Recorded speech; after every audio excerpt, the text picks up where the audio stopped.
Welcome to another Technique Tidbit video. This time, we are going to do what I call the stained glass effect. Hi, I'm Creative Katie, Karen Burchill. Welcome. So I'm working in my mini composition book. I'm doing all the technique videos in this one. For one of the videos recently, I used the plastic wrap technique. Check that out. I'll link that video. Now, this one I'm calling the stained glass technique. I used to call it reversing the stencil, and someone told me that's not really reversing the stencil, so I've changed it. You're going to need some black gesso or black acrylic paint and a stencil with lots of openings. This one's from the Crafter's Workshop. It's not called Flower Frenzy, although that is one of the stencils that are available. I'm not sure. If I find it, I'll link it up. So I'm going to use the Crafter's Workshop black gesso. Now, my black gesso, I've had it for several years. It's kind of gotten a little bit thick. So off to the side, I am adding just a little bit of water to get this smoother. And then I am painting that on the page. I want to start with black because I want that stained glass effect. I want the leading, the black to be kind of like the leading of a stained glass. So we need to start with a dark color here, and I'm opting black. Now, some people ask, Karen, can you use black paint? Yes, you can use your acrylic black paint. It'll work. I like using gesso. It's more a matte finish, and I find the coverage is better. And I have it. So here's my flower stencil, and I'm just positioning it on. Now, I'm not working on a flat surface, so I've got that center and it's uneven. So some of my stenciling might be a little wonky, but I am going to tape this down. And even if you're working flat, I recommend you taping this stencil down because you do not want it to move. So help yourself out. Grab some painter's tape, tape it down as much as possible.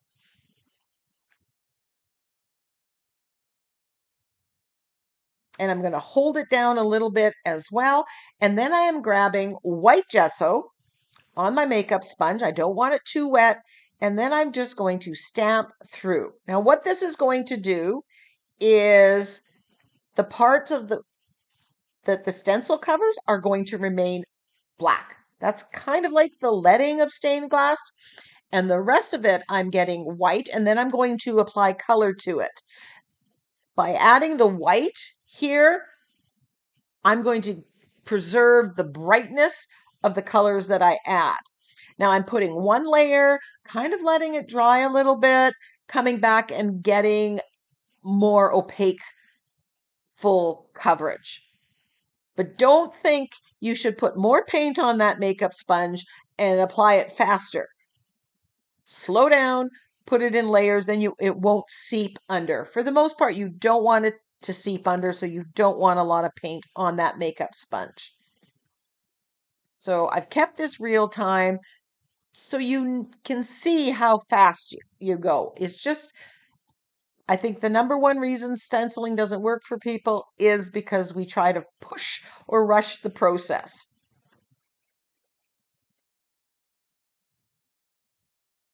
Let it dry, be patient, come back, add a little bit more.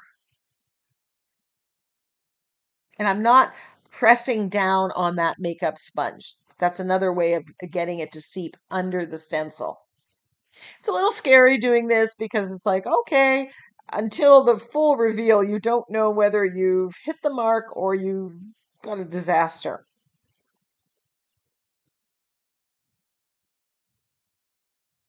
And again, I am working on this composition book, not on a flat surface, so it's kind of bulky, kind of awkward. One side is higher than the other, when that makes stenciling more difficult.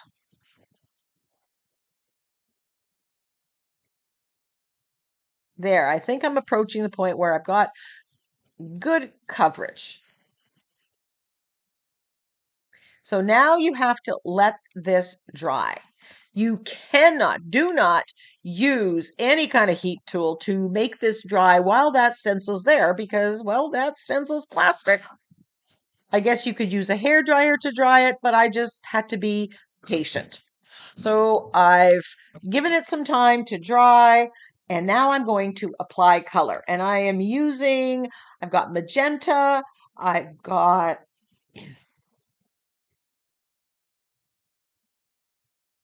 Naples yellow, and some orange. I really like that color combo. You've seen another video with that recently.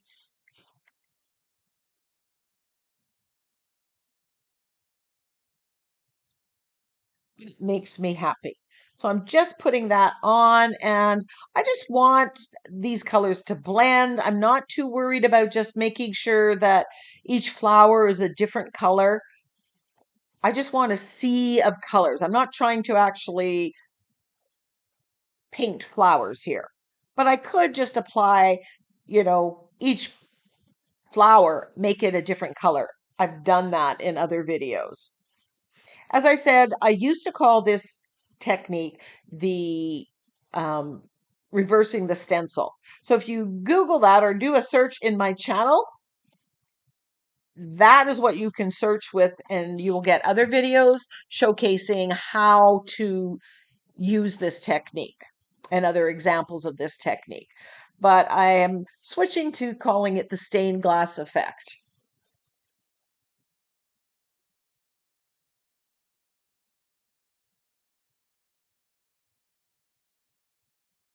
because I love that contrast, that getting that black works.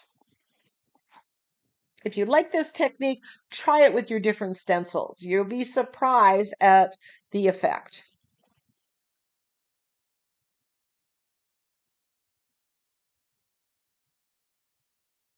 Now, I will wash this stencil after I put the put the finish this video. And the reason for that is I'm not worried about the acrylic paint, but gesso sticks a little bit more to it. If you leave it on for a long period of time, it's really hard to get that gesso off. So here I've just kind of mixed. I've got orange, I've got the yellow, I've got the magenta, just mixing it, blending them right on, changing the colors as I go till I see what I like. Remember, this stencil, I'm not using this to create a focal image. I just want an interesting floral background.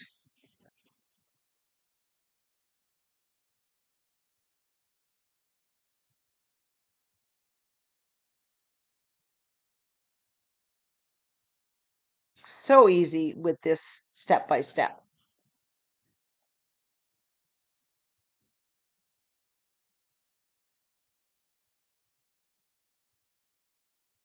I wasn't really happy with the Naples yellow. It was a little too dull, maybe the wrong choice in yellow. So I end up going over top of it and making it another shade of pink.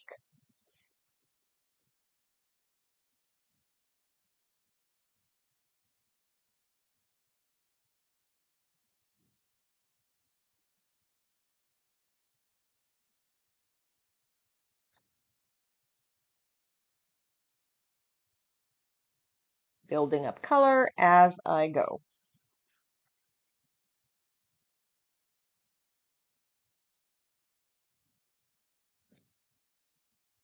And the moment of truth.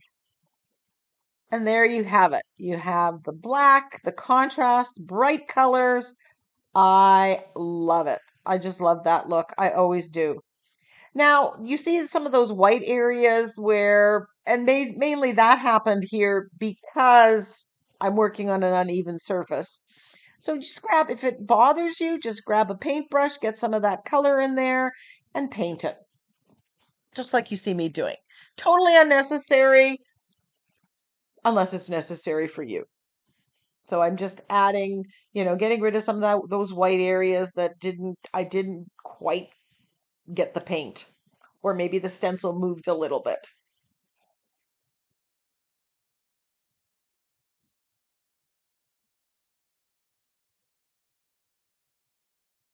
I wanted to show you that was an option, a way to fix it. If it bothers you, I just leave it. I don't worry.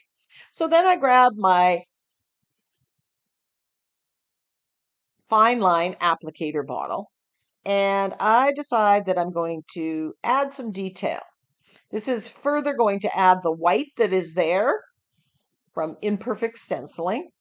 So it's kind of hiding the flaws or working with the flaws. So I'm just working my way around the flowers. Now, when I started with the fine line applicator, I wasn't sure how many of these flowers I was going to do this on. I just start.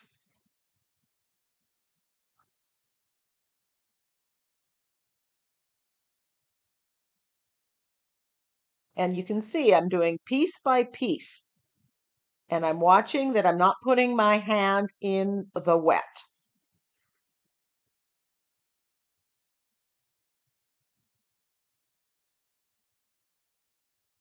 And it may look like I'm doing such a perfect job and my lines are perfectly straight. They are not. Embrace the imperfections. In fact, right there, it kind of wobbled a little bit. I wasn't exactly happy, but you know what? Just keep moving, keep moving.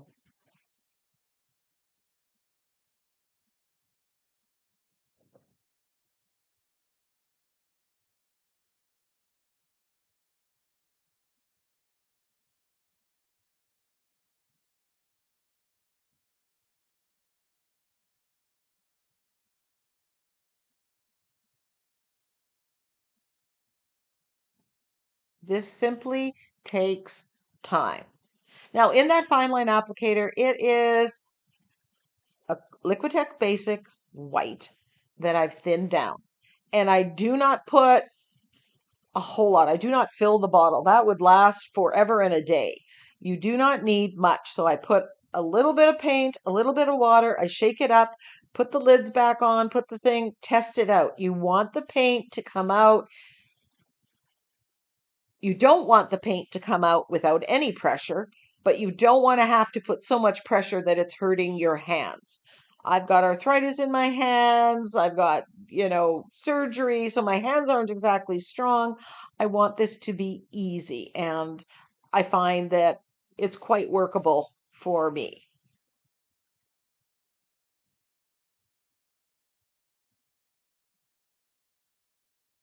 This is adding this line work here is lightening it up on the page and just adding to the overall effect. If you want more of the traditional stained glass effect, I don't know that you would do the outlining.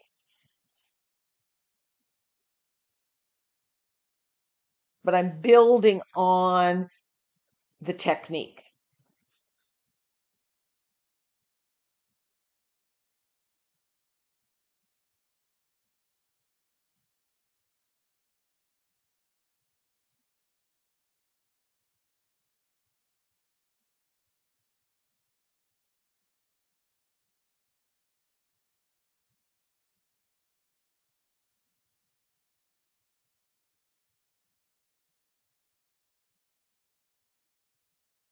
Slow and steady wins the race. And if you totally make a mess, you can, because everything underneath it is permanent because it's all acrylic paint, you can get a baby wipe it off quickly, and then reapply. But I really challenge you to embrace the imperfections.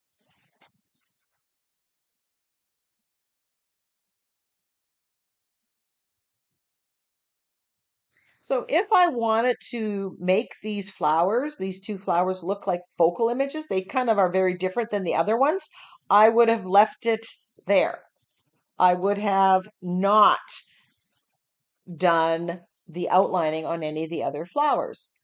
But because I was thinking of putting a different focal image, I just continued working and I outlined every flower that was on that page, as you can see.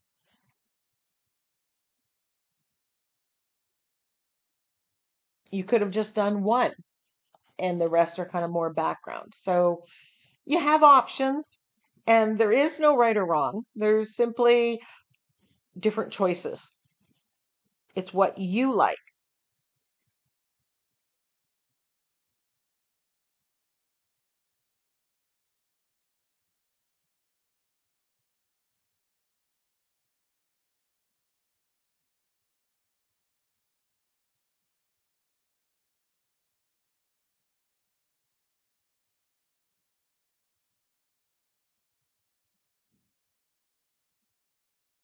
So if you're interested in learning more techniques, like I said, my Techniques Tidbit is a new series for 2025, and will continue working and showcasing one specific technique, and I'll be filling this entire mini composition book.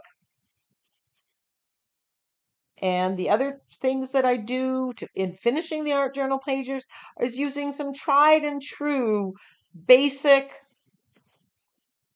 art journaling, mixed media techniques.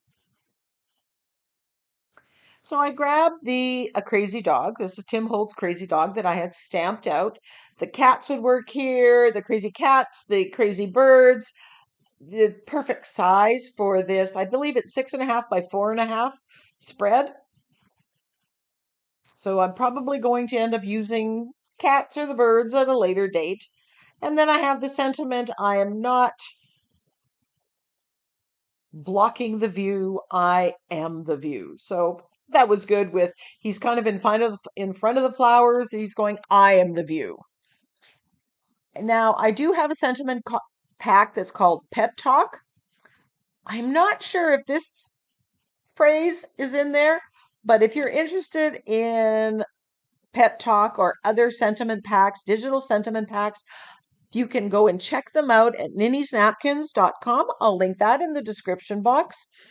And what you can do is read whatever phrases that they have. But if you're a cat lover or a dog lover or pet lover, you might want to check that out.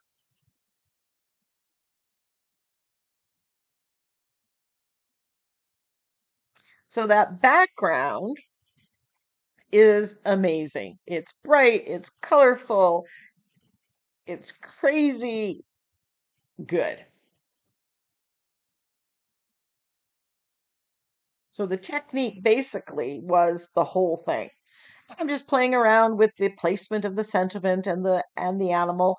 Um, Part of the problem with doing it in a book like this is you want I don't want to put the focal image right in the middle too much because it would cause problems in the middle. So with the overlap opening and closing.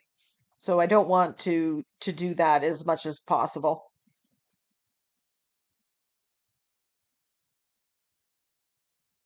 So once I've decided where it's going, I'm using my fluid matte medium and I'm just going to glue all of those down.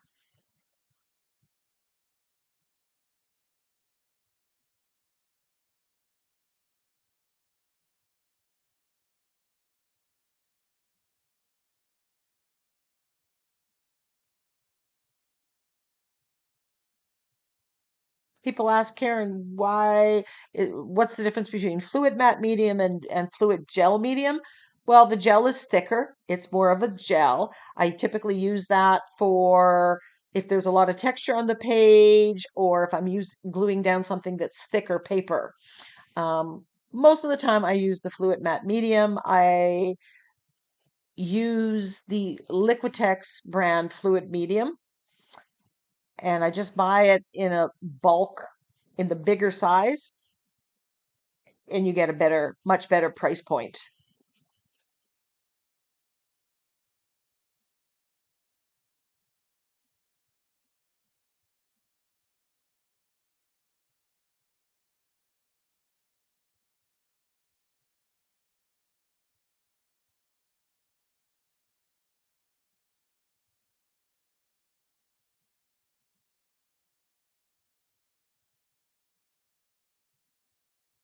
Still playing with where I want the sentiment to go. I can't tell you how many minutes and I spend changing it up. One, this option and this option. Then I'm sealing it with a coat of the gel or the matte medium on the top as well. And once that's dry, I am going to shade around the page. That's just giving that shading black all the way around and frames the page. I'm just going to put a piece of paper in here just to make it a little easier.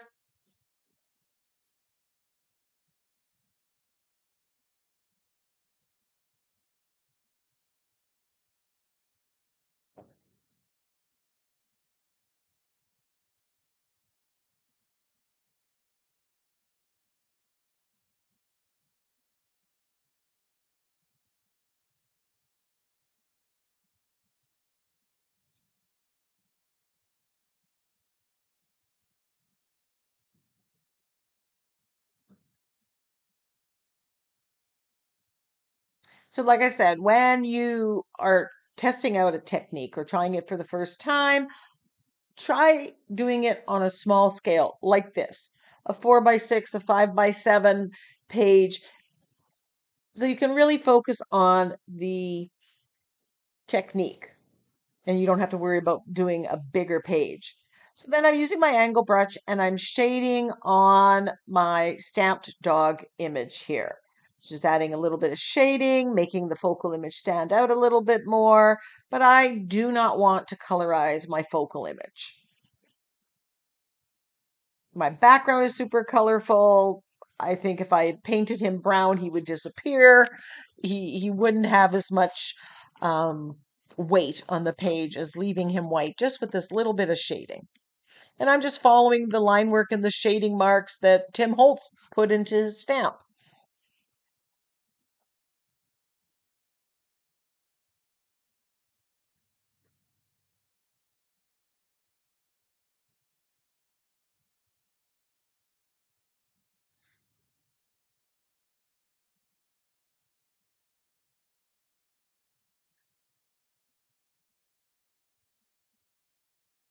If there's a technique that you would like me to try to showcase, I am willing to try and willing to share if it's something I do and willing to try something new. Just leave me a comment.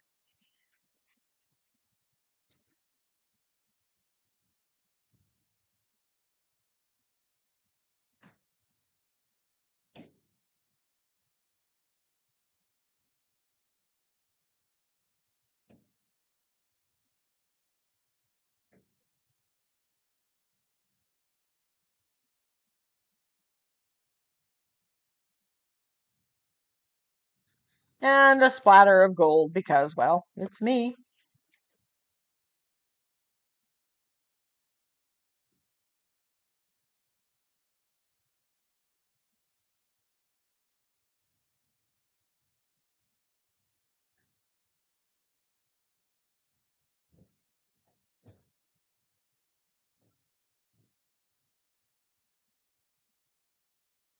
And as you can see, I like using my fan brush to splatter with. I find I get the best, most consistent splatters.